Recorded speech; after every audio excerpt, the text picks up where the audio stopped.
Present indefinite tense একদম কঠিন নয়, একদম সোজা।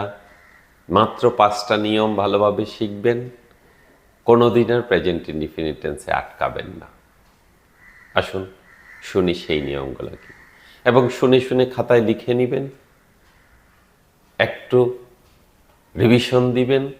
প্রেজেন্ট ইনডিফিনিটসে কোনো রকম কনফিউশন থাকবে না, আমি গ্যারান্টি দিয়ে বলতে পারি। প্রেজেন্ট ইনডিফিনিট টেন্স প্রথমে বাংলায় চলুন বুঝি। বর্তমানকালে আমরা যেসব কাজ নিয়ত করি, অভ্যাসবশত করি অথবা করি না, কাজে বলতে পারি অভ্যাস অথবা অনভ্যাস বর্তমানকালে সেগুলোই প্রেজেন্ট ইনডিফিনিট টেন্স। আমরা কি কি কাজ করি? ঘুম থেকে উঠি, দাঁত ব্রাশ করি, ভাত খাই, নাস্তা করি, স্কুলে যাই, খেলাধুলা করি, ঘুমাইতে যাই। এই যে কথাগুলো বলছি এইগুলো সবই প্রেজেন্ট ইনডিফিনিট টেন্স, অথবা চিরন্তন সত্য যে কথাগুলো আছে প্রেজেন্ট ইনডিফিনিট টেন্স, যে একদম সহজ। ওই তিনি যেসব কাজ নিয়মিত করেন সেগুলো তার জন্য প্রেজেন্ট ইনডিফিনিট টেন্স। এখন নিয়মগুলা জানি।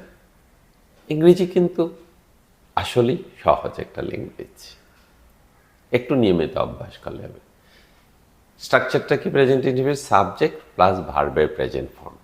কাজে এখানে খেয়াল রাখবেন, এখানে কোনো অক্সিলারি ভার্ব নাই, সাবজেক্ট প্লাস ভার্বের প্রেজেন্ট ফর্ম। আমি যাই, আই গো।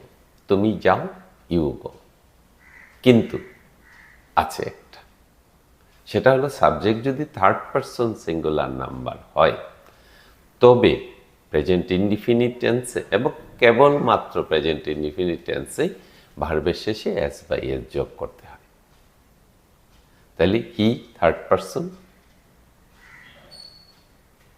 সেখানে হি গোজ হবে। করিম থার্ড পারসন, করিম গোজ হবে। এই যা। আসেন বাক্যটি যদি নেগেটিভ হয়, অর্থাৎ নাবোধক হয়, নাবোধক হলে কি করতে হবে? একটা অক্সিলারি ভার্ব আনতে হবে, লাগবে ব্যবহার করতে। কিন্তু টেন্সের তো কোনো প্রেজেন্ট ইনডিফিনিট টেন্সের বিশেষ করে তো কোনো অক্সিলারি ভার্ব নেই স্ট্রাকচারে।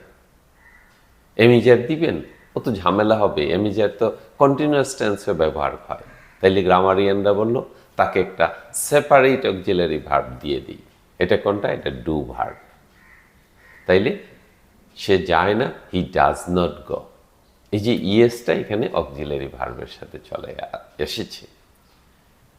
হি ডাজ নট গোজ বলার দরকার নেই, ডাবল ইএস হবে না। একজন ছাত্রকে জিজ্ঞেস করা হলো পিলার বানান কি? সে বলল PILLAR। বলছে ডাবল আর কেন? বলছে স্যার পিলারটাকে শক্ত করতে হবে না। না, পিলার শক্ত করার দরকার নাই, এক অক্সিলারি ভার্বের সাথে ইএস যোগ হলে আর পরে যোগ হবে না। প্রশ্নবোধক সেন্টেন্স, অক্সিলারি ভার্ব আগে চলে আসবে।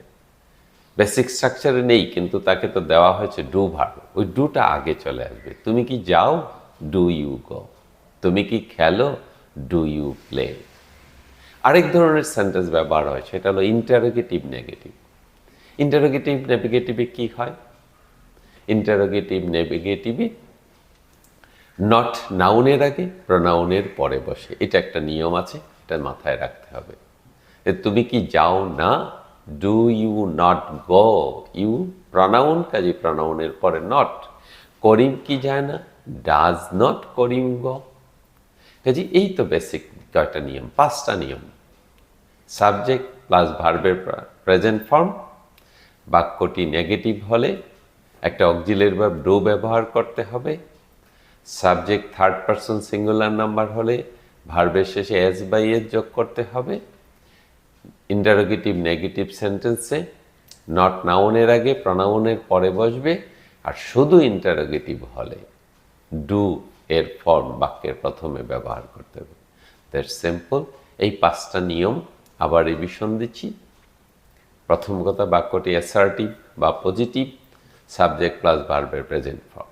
বাক্যটি নেগেটিভ, অক্সিলারি ভার্ব ডু এর ফর্ম ব্যবহার করতে হবে, আই ডু নট গো। বাক্যটি ইন্টারোগেটিভ, ডু এর ফর্ম আগে চলে আসবে, ডু ইউ গো।